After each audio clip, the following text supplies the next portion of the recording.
Okay, so let's have a quick review of Fairway Hills in Columbia, Maryland. Fairway Hills is a course which I think is a good course. It is interesting that this course is right next to Hobbits Glen, which is more of an exclusive sort of community-only course. Fairway Hills is a public course. You don't have any of the restrictions to get on the course that you do at Hobbits Glen, and I think it's a better course than Hobbits Glen, which is just, peachy. The course has some of the same problems that Hobbits Glen has, but it is, I think, a much more picturesque and more challenging course. And I will say that it's better than Hobbits Glen to play for that reason.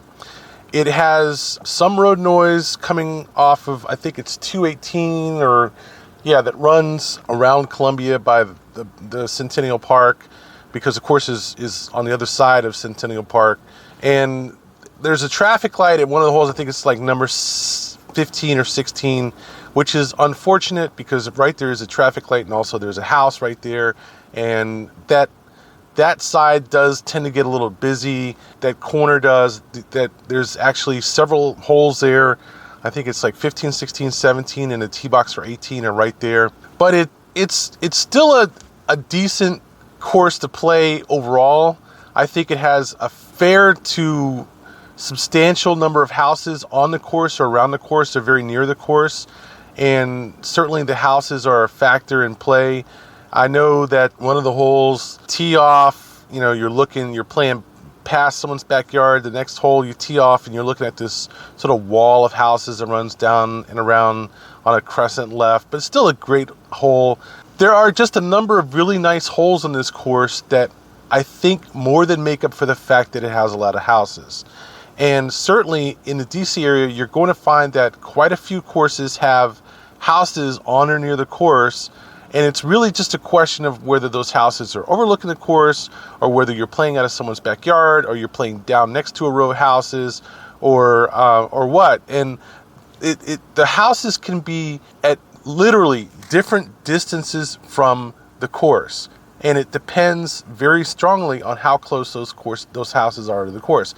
Do the houses make OB a factor where OB really shouldn't be?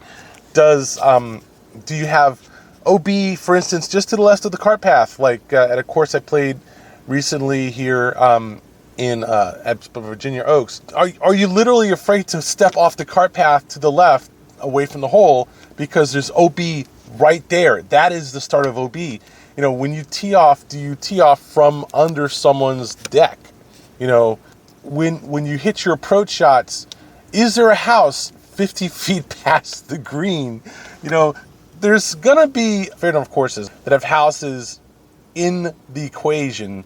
The question is really, what part of a factor do they play in the equation? How large are they in the equation? And also whether they're nice houses, because let's face it, it's not, really that much of a burden to play in a course with really nice houses that are, nice to look at. Also, what matters is, a lot of times is there a lot of noise from the houses? Are the people trying to ignore the fact that there's a golf course and people playing golf?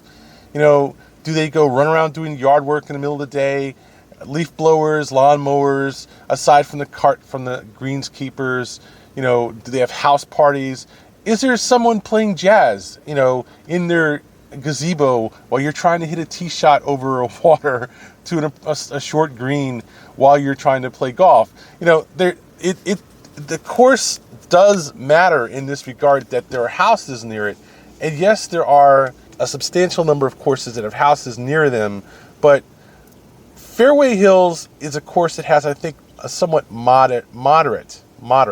There are a lot of houses near the course, but they're not obtrusive. And when I played it, at least, the residents were obnoxious about it. And only a few of the holes do you really play out of someone's backyard, and very rarely do you play towards someone's house, like with the green right behind or right next to someone's house. So I'd give it a 7 in that regard in terms of the factor from adjacent houses. But the holes, almost all the holes are really nice holes. They're a decent challenge. They're picturesque. There's some that run along a lake. There's some that run around alongside a large amount of waste. There's some that run along a lake bordered with waste. There's certainly a challenge. And I don't think you can fault the course in terms of the challenge it presents to the golfer. Unlike some of the holes at Hobbits Glen, which were really just not all that challenging or all that interesting. I don't think Fairway Hills had that problem. It was largely free of that problem. It was certainly a good, fun, challenging course to play. And unfortunately, it did have some distractions, but I think the course is worth it. And I would definitely recommend the course despite those distractions. However, I'm going to leave it at that because I don't think that it's really fair to spoil the surprises and the nature of this course by talking a lot about the course in detail. Suffice to say that it's a good round. I think it's well worth the money. The clubhouse is kind of an interesting combination of old sort of guest houses, turn of the century or even 17th century guest houses, and a basic, sort of fundamental functional shack with a fundamental, restaurant area and a pro shop and so forth that you might see in any county course, because I think this is a county course. But the views from the back of that clubhouse are really nice. Unfortunately, it does become a challenge as the sun sets, because the sun sets right behind the clubhouse, looking, sun's coming right into the back of the clubhouse. But it really is a picturesque course. I think it was a nice, entertaining, and enjoyable round of golf to play. And you kind of have to go with the flow as far as the road noise. It is there on some of the holes. Some of the course is bisected by roads in the neighborhood. But since it is such a fairly constant presence, you don't get this, 80% of the course is free of noise and there's just 20%. It's not like that. It's more like every other hole or every two holes thing. So you don't really lose that.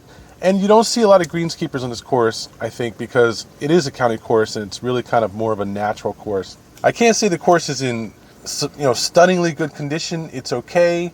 The greens are okay. The wastes are okay. I just think it's a good all-around course. That's a county course, a neighborhood course.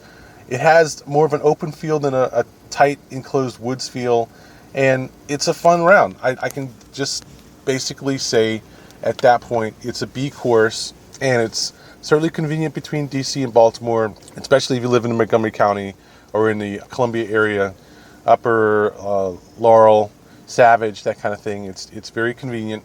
Howard County, convenient. It's a good, solid course. I think it's a pleasant find, and I'd happily recommend it. That is Fairway Hills in Columbia, Maryland.